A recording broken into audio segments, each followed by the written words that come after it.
would rather live in a system where everyone is equally poor, but has all of their basic needs, including housing, food, water, healthcare, met, than a system where I could be rich while millions of people suffer in poverty, suffer with food insecurity, die due to lack of access to healthcare, die due to lack of access to secure housing. One of the most heinous lies of our culture is the lie that humans won't do anything of value unless they're forced to. As though if we had the choice of how to spend our time, we would just spend it sitting there, staring all day, eating potato chips and being depressed. Like, bitch, that's how I have to live because of capitalism, because I don't have any energy to do anything of value. Because I have to spend most of my time and energy making money for evil people. This culture is not about productivity at all, because if we were allowed to be productive, we would mine the potential that we have. There are so many smart, talented, hardworking people who have to waste their lives because they're poor. Like, if we were really productive, we would make a world that we want to live in. Human beings are industrious. It's part of our species. Like, humans get depressed when they retire and they find other things to do. You really want to tell me that, like, being forced to do menial, repetitive tasks that we don't give a shit about is the pinnacle of human productivity and human industry?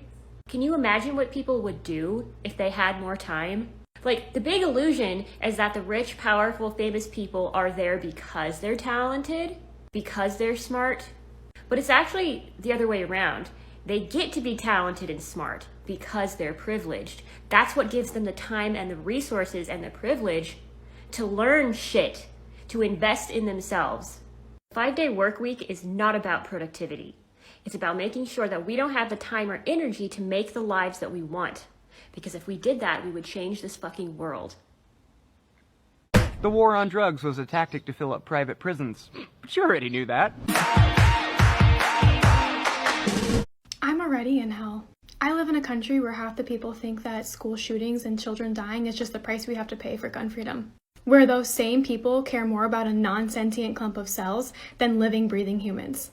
I live in a country where half the people are more likely to believe in JFK Jr. rising from the dead and Hillary Clinton drinking baby's blood than they are to believe in climate change, systemic racism, and COVID-19. I live in a country where there are millions and millions and millions of people who do not have access to affordable housing, affordable healthcare, clean drinking water, or healthy food. But a man who became very wealthy from exploiting people can fly a rocket into space instead of using that money for good, and people defend him. I'm already in hell, and people like you have created it. Honestly, fuck a job, cause you telling me I gotta work to survive and I'm just supposed to be okay with that? You telling me I gotta get up every day and do the same exact shit just to have some food on the table? I don't think I'm gonna do it. I don't think I agree, actually. Are you making money from doing something or from having something? This distinction is what influenced me to release my hard work ethic, because I was born to two parents who held down physical labor jobs their entire lives to survive paycheck to paycheck, and they instilled a hard work ethic in me. I truly believed if I worked hard enough, I would be rewarded. So I worked hard in high school to become fourth in my class so I'd get scholarships to a good school. I went to that good school and I held down 3 jobs while my peers did not, and I still graduated summa cum laude and was initiated to Phi Beta Kappa. After that, I still held down 2 jobs after graduation just to survive. And it wasn't until my father passed away after years of doing physical labor with nothing to his name and nothing to pass down to us. And it made me recognize that my labor will not be valued in this society where people will make more than me simply by just inheriting. So I'm done. I'm not going to work hard, and I'm just going to try to enjoy the little that I do have.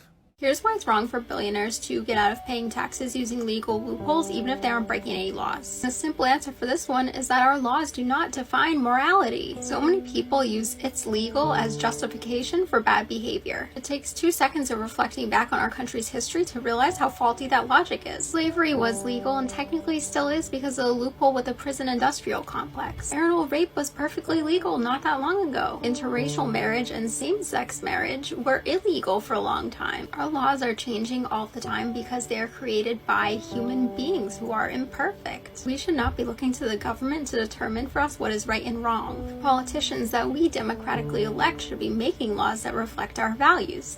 But unfortunately, that's not America for you.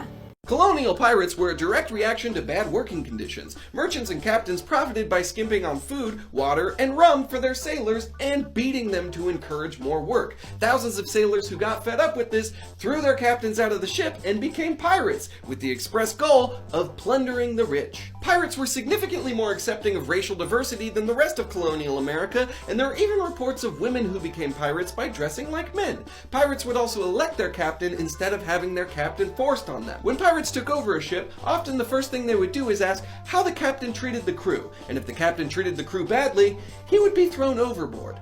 Come on, everybody likes me, right? I'm the captain, guys, right? Okay, I'm gonna walk myself out here via this plank. Anyways, join us next time for more fun-size history.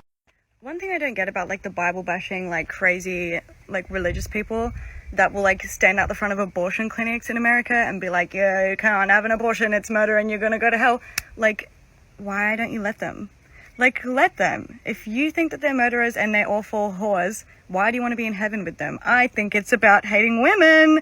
I think you just don't want women to have health care.